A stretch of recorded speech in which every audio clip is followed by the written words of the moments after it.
बढ़ाती क्योंकि आप सभी को इंतजार भी होगा भूपेंद्र जी को सुनने का। लेकिन जैसा कि पवन सर ने भी कहा कि भूपेंद्र यादव जी के लिए कुछ भी कहना सूरज को दिया दिखाने के समान है, वो भी अलवर में आने के बाद। लेकिन फिर भी मैं ये कोशिश करूंगी सर, आपको मैं उद्बोधन के लिए आमंत्रित करूं, क्योंकि जब आपका पसंदीदा नेता लगातार काम करता है, आपके बीच में रहता है, तो फर्स्ट इंडिया भी उनकी शख्सियत को समर्पित एक एवी दिखाना चाहेगा। एवी प्लीज।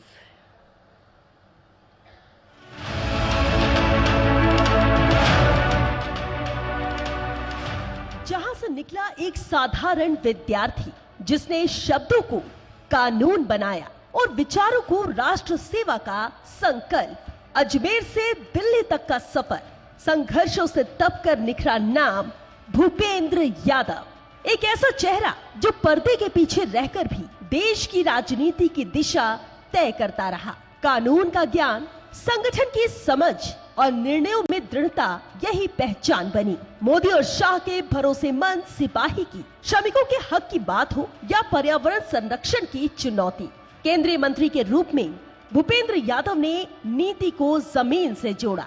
श्रम सुधारों से मजदूरों को सम्मान मिला तो पर्यावरण मंत्रालय में विकास और संरक्षण के बीच संतुलन की नई मिसाल बनी। राज्यसभा से लोकसभा तक अब अलवर के सांसद के रूप में उन्होंने जन सेवा को अपना पहला धर्म बनाया। सड़कें हो, विकास योजनाएं हो या युवाओं को रोजगार का अवसर, अलवर में बदलाव साफ दिखाई देता है। अलवर लोकसभा क्षेत्र में मूलभूत सुविधाओं की सौगात, कृषि, मेडिकल, हाईटेक दूध डेयरी प्लांट और सड़क तंत्र में सुधार, शिक्षा और युवाओं को रोजगार मुहैया कराने पर फोकस। राजनीति उनके लिए सत्ता नहीं, सेवा का माध्यम है। कम बोलना, ज्यादा काम करना, यही उनकी कार्यशैली है। आज भूपेंद्र यादव केवल एक मंत्री नहीं, बल्कि भरोसे, संगठन और राष्ट्र निर्माण का नाम है। जोरदार तालियों के साथ स्वागत कीजिए श्री भूपेंद्र यादव जी का, केंद्रीय कैबिनेट मंत्री, पर्यावरण, वन और जलवायु परिवर्तन मंत्रालय, भारत सरकार।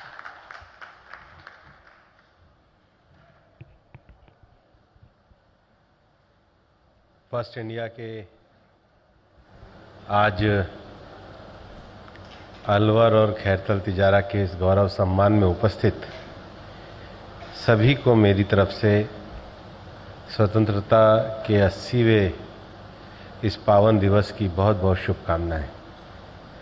मंच पर उपस्थित फर्स्ट इंडिया के सीईओ श्री पवन अरोड़ा जी, हमारे तिजारा के लोकप्रिय विधायक पूज्य महेंद्र बालकनाथ जी, हमारे रामगढ़ के हमारे मित्र साथी विधायक भाई सुखवंत जी, मंच पर उपस्थित हमारे जिला प्रमुख, जिनके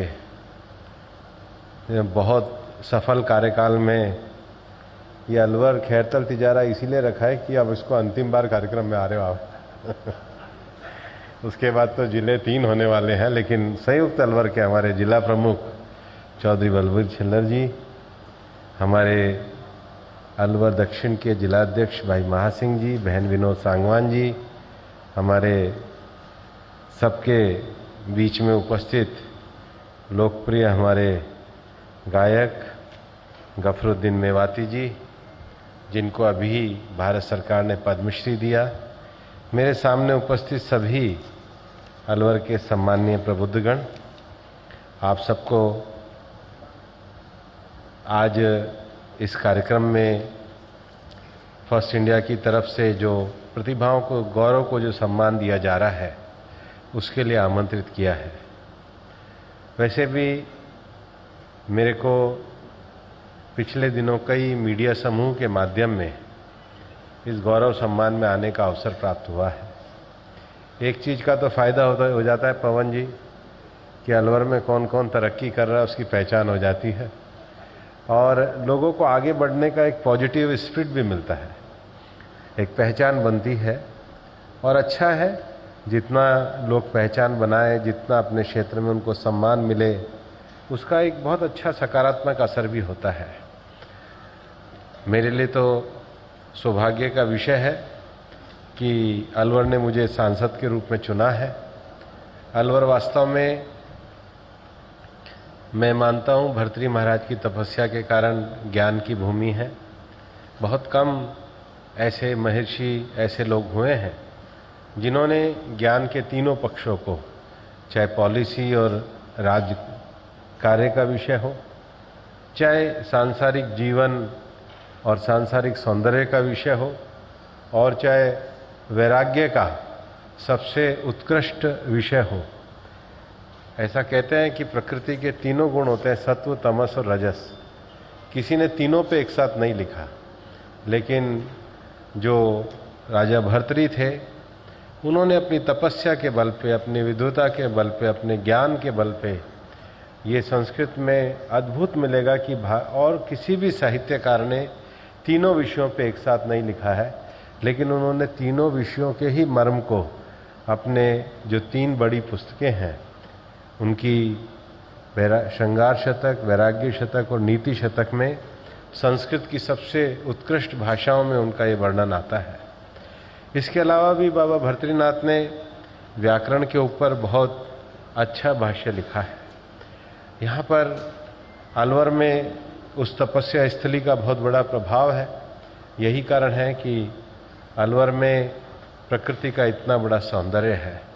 अरावली की गोद में बसा हुआ ये शहर अपनी स्वच्छता के लिए, अपनी क्लीन वायु के लिए, अपनी सांस्कृतिक विरासत के लिए बहुत परंपराओं को जोड़ करके रखता है, और उन गौरवशाली लोगों को आप सम्मान दे रहे हो, मैं आपको भी बधाई देना चाहता हूँ।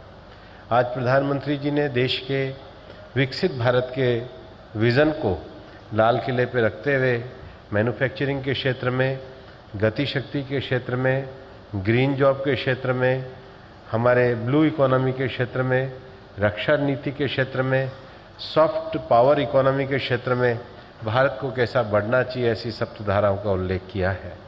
हमारा सौभाग्य है कि उन्होंने जो एक और क्षेत्र, उसमें फूड प्रोसेसिंग और ग्रामीण क्षेत्र के विकास के विषय को बताया था, उसको लेकर के आने वाले कल माने 16 तारीख को हमारे देश के गृह मंत्री माननीय अमित शाह जी अलवर डेयरी के एक 200 करोड़ रुपए के नए प्लांट का शिलान्यास रखने के लिए आ रहे हैं, जो अलवर में ग्रामीण क्षेत्र को रोजगार बढ़ाने में सहायता देगा। मैं ये कहना भी चाहूँगा कि हम डेयरी के क्षेत्र को, कोऑपरेटिव के क्षेत्र को, और उसके साथ महिला स्वयंसेवी संस्थाओं में जो सेल्फ हेल्प ग्रुप है, उस क्षेत्र में ग्रामीण विद्यालयों में जो ई-लाइब्रेरी की सुविधा है उसके विस्तार के क्षेत्र को लेकर के, और खेल के क्षेत्र में अलवर को आगे बढ़ाने का कार्य कर रहे हैं। मैं पवन अरोड़ा जी से ये भी कहना चाहूँगा, आप सीजन 3 आपके गौरव सम्मान का कर रहे हैं।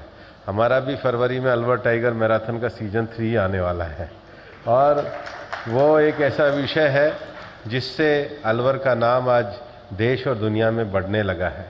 हमने सिलीसेड को रामसर साइट का दर्जा दिलाया। अब हमारी अलवर में 2 और बड़ी झीलें हैं, मंगलासर और मानसरोवर, उसको भी हम चाहते हैं कि ये दर्जा मिले। और इस बार उसका प्रभाव इतना हुआ कि इतने लोग सिलीसेड आए कि सारा रास्ता जाम हो गया। तो ये अलवर का प्रभाव बढ़ रहा है, टाइगर मैराथन के साथ प्रभाव बढ़ रहा है। और पवन जी, केवल टाइगर मैराथन अलवर में केवल टाइगर ही नहीं है। उसी समय हम लोगों ने इस वर्ष तो छोटा शुरू किया है, लेकिन अगले वर्ष फरवरी में जितने बर्ड्स भरतपुर आते हैं उतने ही अलवर आते हैं। तो बर्ड वॉचिंग की भी अच्छी जगह है, और अलवर से केवल धरती की हरियाली नहीं दिखती, आसमान चांद के तारे भी यहीं से अच्छे दिखते हैं। इसलिए हमारे थानागाजी के पास जो एस्ट्रोनॉमी है वो एक बड़ा विषय है, और सामने ही बाबा भर्तृनाथ के दर्शन हो ही रहे हैं, पांडुपोल भी है, अलवर में बहुत संभावनाएं हैं। और इसलिए कल माननीय गृह मंत्री जी के नेतृत्व में हम अलवर डेयरी के शिलान्यास के साथ कोऑपरेटिव सेक्टर को आगे बढ़ाने के काम को आगे बढ़ाएंगे।